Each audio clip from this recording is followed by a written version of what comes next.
नहमदुहु व नुसल्ली अला रसूलिहिल करीम अम्मा बाद औज़ु बिल्लाहि मिनश शैतानिर रजीम बिस्मिल्लाहिर रहमानिर रहीम।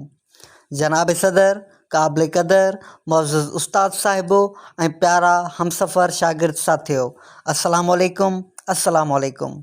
मौजूद व्यूअर्स, जीअं त अॼोकी तक़रीब में मुंहिंजी तक़रीर जो उनवान आहे औरतुनि जी तालीम।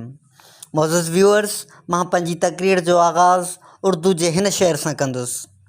अगर बज़्म हस्ती में औरत न होती, ख्यालों की रंगीन जन्नत न होती, सितारों के दिलकश फसाने न होते, बहारों की नाजुक हकीकत न होती, जबीनों पे नूरे मुसरत न खिलता, निगाहों में शान मरवत न होती, घटाओं की आमद को सावन तरसते, फ़िज़ाओं में बहकी बगावत न होती, मुसाफिर सदा मंजिलों पे भटकते, सफ़ीनों को साहिल की कुर्बत न होती, नसीमें बहारा में निगहत न होती, खुदाई का इंसाफ खामोश रहता, सुना है किसी की शिफात न होती, अगर बज़्म हस्ती में औरत न होती, अगर बज़्म हस्ती में औरत न होती।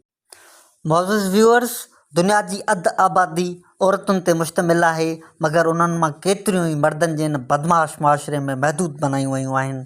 केतिरनि ई औरतुनि खे परहेज़गारी जे पर्दनि में वेड़ियो वियो आहे, त केतिरनि खे गैरत जे गिलमनि में वेड़े गुमनाम कयो वियो आहे, जॾहिं त केतिरनि ई औरतुनि खे हवेलियुनि हवाले कयो वियो आहे। सम्झे थो जग हीणी आहियां, ॾाढनि खां पर ॿीणी आहियां, सम्झी थो कमज़ोर मूंखे मगर डूंगर ॾारण जहिड़ी आहियां। मौजूद व्यूअर्स, कंहिं बि समाज जे सुधारे लाइ तइलीम जो हुजणु बुनियादी बारूद हूंदो आहे। तइलीम खां सवाइ कामयाबियूं क़दम कोन चुमंदियूं आहिनि। तइलीम खां सवाइ को बि महाज़ ऐं मोर्चो फ़तह करे कोन सघिबो आहे। तइलीम खां सवाइ को बि सुधारो ऐं सफ़ल न थींदो आहे। तइलीम बाट में लाट करे ऊंदहि गारनि खे रोशनियुनि में तब्दील करे छॾींदी आहे। तंहिं करे दुनिया जे अज़ीम मुफ़क्किर नेपोलियन बोनापार्ट सॼी दुनिया खे मुखातिब थी फ़रमायो हो त तव्हां मूंखे फ़क़ति हिकु पढ़ियल लिखियल माउ ॾियो, मां तव्हांखे पढ़ियल लिखियल क़ौम ॾींदुसि।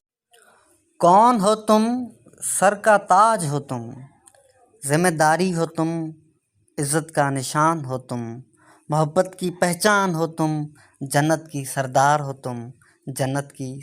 हो तुम।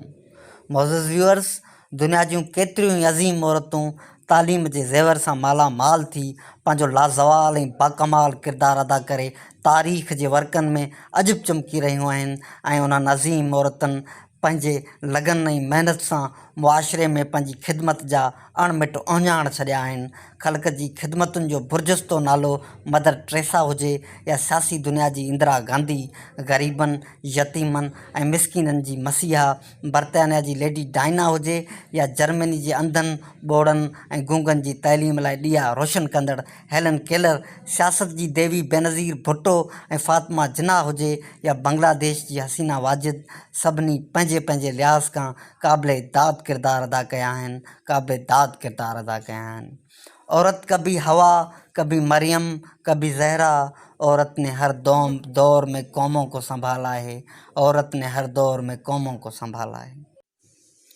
जनाब सदर, तइलीम जी दौलत सां मालामाल मुल्कनि ऐं सुधरियल समाजनि पंहिंजी औरतुनि खे आज़ादी, इज़त, तालीम, तरबियत ऐं हिफ़ाज़त जा सभु क़ानून ठाहे खेनि जीअण जा सभु हक़ ॾेई छॾिया आहिनि। मगर अफ़सोस, केतिरा ई मुआशिरा ऐं मुल्क औरतुनि खे असुलु आज़ादी ॾियण खां कोई ॾूर ॾिसजनि था। मौजूद व्यूअर्स, असांजे मुनाफ़िक़ाना मुआशिरे में औरत खे ख़ानदानी नामोस जे नाले में नक में नेकाली विधी वञे थी। हू सॼी उमिरि पाबंदियुनि जे पिंगे में पंहिंजी उमिरि घारे छॾे थी। खेसि इल्मु हासिलु करण खां वठी हर मयारी, मानाइतो ऐं मुसबत कमु करण खां रोकियो ऐं टोकियो वञे थो। मगर ॿिए तरफ़ खेसि पीरनि वटि पुटु वठण लाइ मोकिलियो वञे थो, खेसि क़बरुनि ते रोज़ राड़ो करण लाइ मोकिलियो वञे थो, खेसि बेनज़ीर इनकम सपोर्ट प्रोग्राम जा पैसा वठण लाइ सॼो ॾींहुं लाइनुनि में लॻायो वञे थो। छा अहिड़ो मुआशिरो पंहिंजी औरतुनि खे हक़नि जे हासिलात जा हौसला ॾेई सघे थो? क़तई न। कतई न। मौजूद व्यूअर्स, जेकॾहिं असां पंहिंजी औरतुनि खे हक़ीक़ी आज़ादी ऐं इज़त ॾियण जा हामी आहियूं त हिन महकूम तोड़े मज़लूम तबिके लाइ इल्म जा दर खोलणा पवंदा। खेनि पंहिंजे पेरनि ते बीहारण लाइ पैसनि ऐं पिनण वारनि कतारनि बदिरां हुनरमंद बनाइण वारी हिकमत अमली अख़्तियार करणी पवंदी। खेनि कारोकारी जी कतारनि में बीहण बजाए कलम ऐं किताबनि वारनि कतारनि में बीहारणो पवंदो। कलम ऐं किताब वारनि कतारनि में बीहारणो पवंदो। मौजूद व्यूअर्स, आख़िर में हिन शेर सां पंहिंजी तकरीर ख़तमु कंदुसि। हम माएँ, हम बहनें, हम बेटियाँ, कौम की इज़्ज़त हमसे है। हम मानाए महरो वफ़ा, हम कश्मकश, हम इर्तिका, तारीख़ ने खुद लिख दिया, इंसान की इबारत हमसे है। हम माएँ, हम बहनें, हम बेटियाँ, कौम की इज़्ज़त हमसे है। ए दौर नौ तेरी कसम, आगे ही जाएंगे कदम। हम तेरी सफ़, तेरा इल्म, तेरी हकीकत हमसे है। हम माएँ, हम बहनें, हम बेटियाँ, कौम की इज़्ज़त हमसे है। अल्लाह हाफ़िज़ दोस्तों।